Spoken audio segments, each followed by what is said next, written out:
If you're from a younger generation looking for older games that are still worth it, play Warhammer Dark Omen. This game came out in 1998 and recently got added to Steam, and I still love it. It takes place in the world of Warhammer. If you've never heard about it, it's basically a gothic dystopian version of Tolkien's high fantasy. But there's also cannons, steam tanks, flintlock rifles, vampires, and other bunch of stuff. You play as Morgan Bernhardt, leader of a grudge-bringer mercenary warband who has to push back bands of orcs that suddenly appeared at the border of the kingdom. But later you'll find out that the orcs were not attacking, they were fleeing from something. Undead forces? As in, not alive? I'm in this for the money, and I think it's common knowledge that the dead aren't all that rich, yes? I've been had.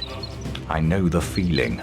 The game itself is strictly linear, leading you from battle to battle while presenting the story at the same time. So don't expect any buildings, skill trees or kingdom management. The only thing you'll be managing are artifacts and money that will let you replace your killed troops. You control your regiments using mouse, while zoom and rotation of your camera is controlled by the cursor keys.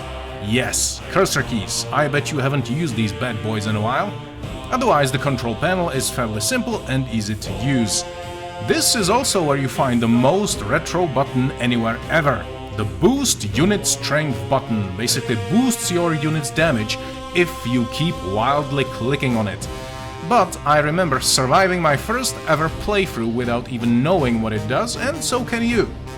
The gameplay itself is a real-time tactical strategy where you command your regiments on the battlefield using their abilities and items. And every regiment is different. Every single unit has its distinct visual personality. This is your cavalry, basically you. And there is no other unit like that in the entire game. If they die, you lose. And those are not regular footmen, those are your footmen, commanded by Gunther Schepke.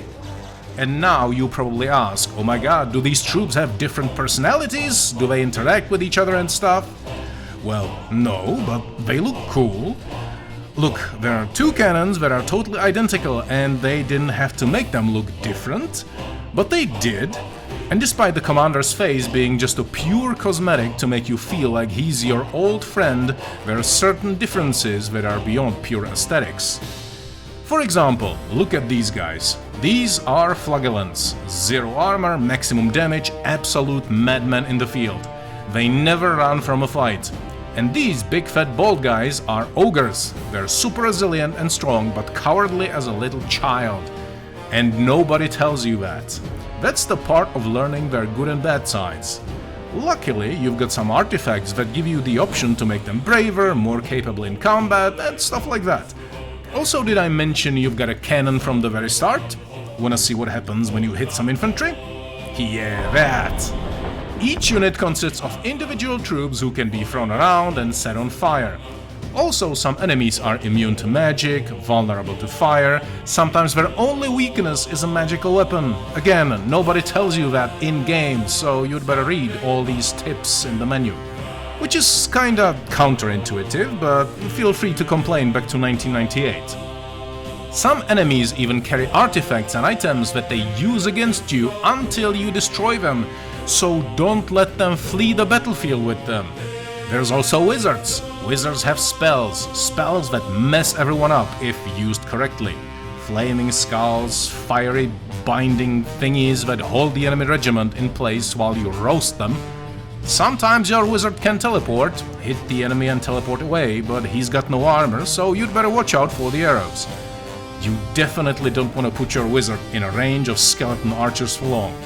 And there's also different wizards, even enemy wizards, which are terrible to fight against. Also, you can make some decisions during the game, like whom to help or what unit to keep. Sometimes you meet other people, and if you help them, they might actually join your warband. But remember, if any unit gets wiped out, they're dead for the rest of the game. So prepare yourself to make some tough decisions, because you can save only between battles. Holy crap, I love this game. So simple and complex and fun, go play it. Also, did I mention there's multiplayer, where you can play as skeletons or vampires? Check it out! My name's Brad Rocker. That's your problem.